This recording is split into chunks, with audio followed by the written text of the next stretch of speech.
Hello everyone, आज हम लोग पढ़ेंगे मैथ्स क्लास 6 का चैप्टर 5। चैप्टर 5 है बेसिक ज्योमेट्रिकल आइडियाज़। ये बेसिक ज्योमेट्रिकल आइडियाज़ का पार्ट 3 है। इससे पहले हम लोग पार्ट 2 तक पढ़ चुके हैं। ओके, पार्ट 3 में हम लोगों को पढ़ना है कर्व्स। कर्व्स क्या होता है? तो the picture that are the result of the doodling are called the curves.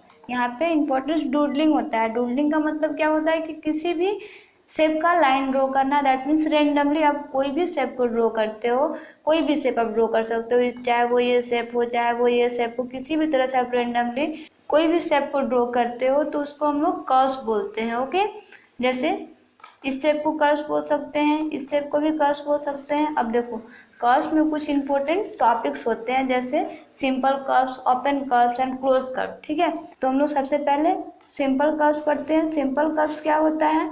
तो if A curve does not cross itself it is called a simple curves, यानी कि वैसा कर्व जो क्रॉस नहीं होगा। क्रॉस नहीं होगा दैट मीन्स यहाँ पे देखो ये लाइन जो है वो एक दूसरे से क्रॉस किया हुआ है, तो इसको हम लोग सिंपल कर्व्स नहीं बोलेंगे। ठीक है, यहाँ पे ये लाइन भी है वो एक दूसरे से क्रॉस करके बना हुआ है, तो इसको भी हम लोग सिंपल कर्व नहीं बोलेंगे। बट ये लाइन जो है वो कहीं भी लाइन को क्रॉस नहीं किया है, यानी कि इसका स्टार्टर पॉइंट कुछ और है और एंडिंग पॉइंट कुछ और है। ये दोनों एक पॉइंट पे मीट नहीं कर रहे हैं, तो इसको हम लोग सिंपल कर्व्स बोलेंगे। उसी तरह से यहाँ पे जो कर्व्स बना हुआ है इसको भी हम लोग सिंपल कर्व बोलेंगे। Similarly open curve. Open curve क्या होता है?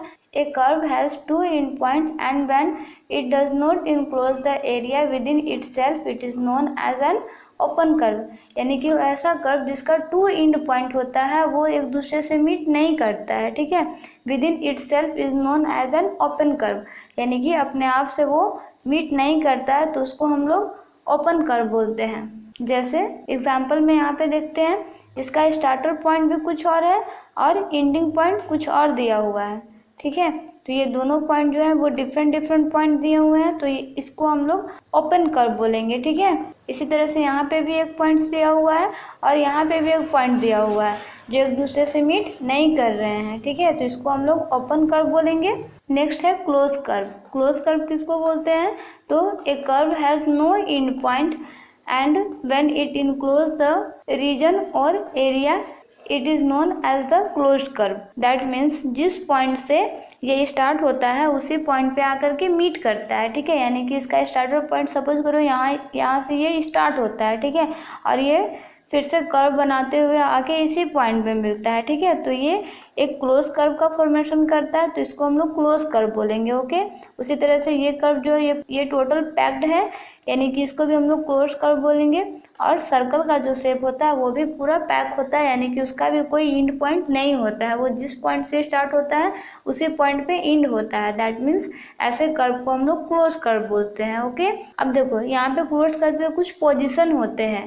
Now position of a close curve. In a close curve these are 3 disjointed parts. ठीक है, इसके 3 डिसजॉइंटेड पार्ट होते हैं। नंबर 1 है the interior of the curves.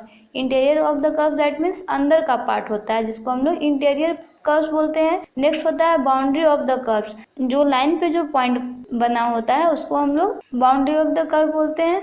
Next है the exterior of the curve, यानी कि जो कर्व के बाहर में जो पॉइंट होता है। ठीक है, तो उसको हम लोग एक्सटीरियर पॉइंट बोलते हैं। तो इस तरह से हम लोग कर्व के बारे में पढ़ते हैं। सिंपल कर्व क्या होता है, ओपन कर्व क्या होता है और क्लोज कर्व क्या होता है। नेक्स्ट हम लोग देखते हैं पॉलीगॉन्स। पॉलीगॉन्स क्या होता है? तो the simple close curve made by entirely of the line segment is called polygons, यानी कि जो भी सिंपल कर्व ड्रॉ होता है लाइन सेगमेंट के थ्रू। ठीक है, यहाँ पे कर्व तो ड्रॉ होगा but according to line segment, यानी कि लाइन सेगमेंट के थ्रू आप जितने भी कर्व्स का फॉर्मेशन करोगे वो पॉलीगॉन्स होता है। इसका एग्जाम्पल देखते हैं। एग्जाम्पल फॉर ट्रिएंगल्स, क्यूब बोल सकते हो, स्क्वायर भी हो सकता है इसमें। अब देखो हम लोग सपोज करो एक शेप लेते हैं। ठीक है, जैसे मान लो कि ये 2 लाइन सेगमेंट है, यहाँ पे भी एक लाइन सेगमेंट ड्रॉ किए, बट इसको हम लोग यहाँ से एक कर्व ड्रॉ करते हैं। ठीक है, तो ये भी लाइन सेगमेंट हुआ, ये भी लाइन सेगमेंट हुआ और ये भी लाइन सेगमेंट हुआ, बट ये जो लाइन हुआ वो लाइन सेगमेंट नहीं है, ये कर्व है। ठीक है, तो इसको हम लोग पॉलीगॉन्स नहीं बोल सकते हैं। क्यों? क्योंकि इसके सारे जो साइड्स हैं वो लाइन सेगमेंट से मिलकर नहीं बने हुए हैं, ठीक है। यानी कि हम लोग पॉलीगॉन्स उसी को बोलेंगे जिसके सारे साइड जो होंगे वो लाइन सेगमेंट के थ्रू ड्रॉ किए हुए होंगे, ठीक है। जैसे यहाँ पे ये भी लाइन सेगमेंट है, ये भी लाइन सेगमेंट है और ये भी लाइन सेगमेंट है, ठीक है। तो ये 3 लाइन सेगमेंट से जुड़कर ट्रायंगल बना है, ठीक है।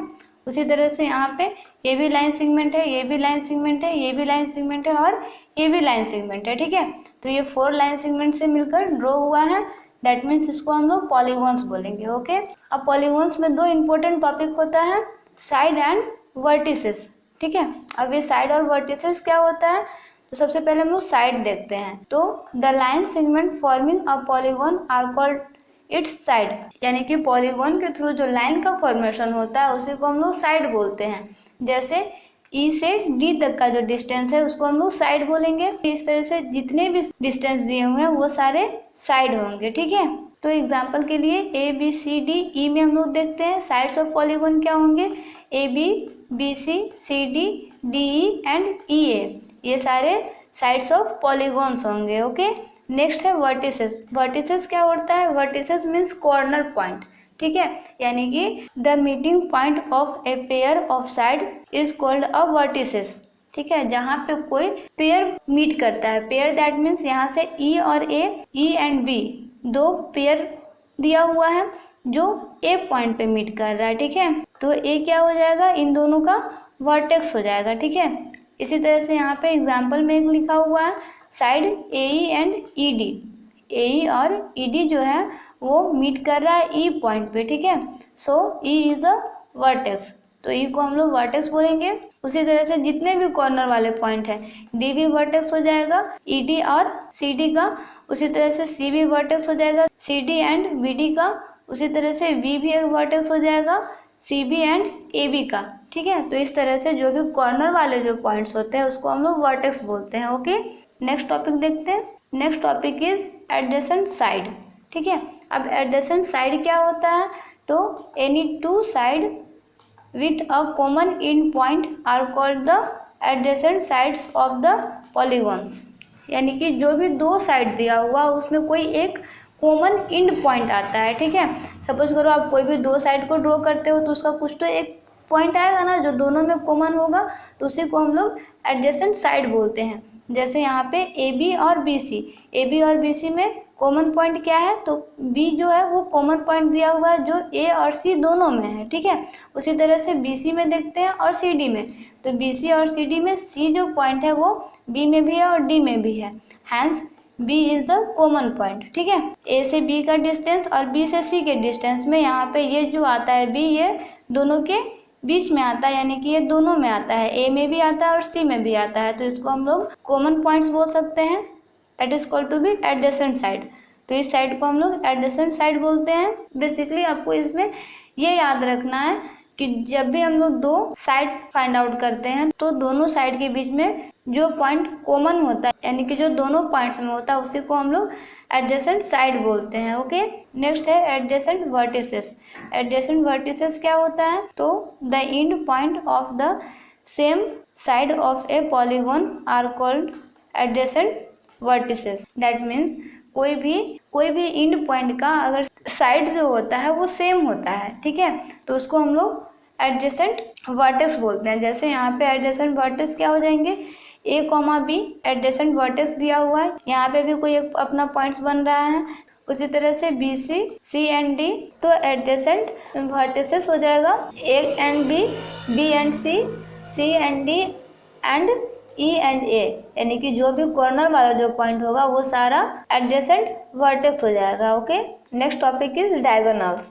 डायगोनल्स क्या होता है, diagonals the joint of the pair of vertices which are not adjacent are called diagonals of the polygons. That means जो भी pair of vertex होते हैं वो ज्वाइंट होते हैं, ठीक है, ज्वाइंट तो होते हैं, ठीक है, तो ज्वाइंट होता है उसी को हम लोग डायगोनल्स बोलते हैं, बट ये एडजेसेंट नहीं होता है। एडजेसेंट नहीं होता है मतलब जैसे कि ए और बी 2 ज्वाइंट तो साइड हैं, ठीक है, और दोनों पेयर में भी है। इसको हम लोग ज्वाइंट भी बोल सकते हैं और पेयर में भी बोल सकते हैं, बट इसको डायगोनस नहीं बोल सकते हैं। क्यों डायगोनस नहीं बोल सकते हैं? क्योंकि ये एडजेसेंट साइड दिया हुआ है, ठीक है। तो adjacent side is not a डायगोनस, ठीक है। तो एडजेसेंट साइड जो होता है वो डायगोनस नहीं होता है। डायगोनस का मतलब क्या होता है? अपोजिट साइड, यानी कि जो भी आप ट्रायंगल, स्क्वायर या फिर पॉलीगॉन्स को ड्रॉ करते हो तो पॉलीगॉन्स जिस पॉइंट से मीट करता है, ठीक है, यानी कि जहाँ से वो ज्वाइंट होता है, तो उस ज्वाइंट को हम लोग डायगोनस बोलते हैं, ठीक है। जैसे ए सी का अपोजिट ए है जो एक दूसरे से मीट किया है, ठीक है। इसी तरह से ई का अपोजिट सी है जो एक दूसरे से मीट कर रहा है, ठीक है। तो इस पॉइंट को हम लोग डायगोनस बोलेंगे। ओके, दैट मीन्स डायगोनस में जो होता है वो अपोजिट साइड एक दूसरे से मीट करते हैं, ठीक है। जब अपोजिट साइड एक दूसरे से मीट करते हैं तो वहाँ पे डायगोनस का फॉर्मेशन होता है, ठीक है। जैसे मैं यहाँ पे एक फिगर में आपको समझा सकती हूँ। जैसे मैंने यहाँ पे एक क्यूब बनाया है, ठीक है। इस क्यूब को मैं इस लाइन से यहाँ तक ड्रॉ करती हूँ और फिर इस लाइन से यहाँ तक ड्रॉ करती हूँ, ठीक है। तो इसका कॉर्नर पॉइंट्स जो मीट हुआ है वो एक दूसरे के कॉर्नर पॉइंट के साथ मीट हुआ है और ये अपोजिट पार्ट में एक दूसरे के साथ मीट कर रहा है। तो इस अपोजिट साइड को ही हम लोग, तो जिस अपोजिट साइड पे ये मीट करता है उसी को हम लोग डायगोनस बोलते हैं, ठीक है। इसीलिए the joint of the pair of vertices which are not adjacent, ठीक है। यानी कि ये पेयर तो होता है और ज्वाइंट भी होता है बट एडजेसेंट नहीं होता है। क्यों? क्योंकि इसमें हम लोग एक दूसरे की अपोजिट साइड को लेते हैं, ठीक है। यानी कि सपोज करो यहाँ पे अगर बी होता और यहाँ पे डी होता, ठीक है। तो डी का अपोजिट बी और बी का अपोजिट डी जो एक दूसरे के साथ मीट कर रहा है, ठीक है। तो इस पॉइंट को हम लोग डायगोनस बोलेंगे। ओके, तो यहाँ पे डायगोनस लिखा हुआ है, A C, A D, B D, B E and C E are the diagonals. तो जितने भी यहाँ पे बीच में जो पॉइंट मीट हुए हैं एक दूसरे के साथ वो सारे डायगोनस हो जाएंगे। ओके, तो इस तरह से हम लोग पार्ट 3 में कर्व से रिलेटेड सारे टॉपिक को सॉल्व करते हैं। ओके, नेक्स्ट पार्ट में हम लोग इससे आगे का टॉपिक पढ़ेंगे। Thank you.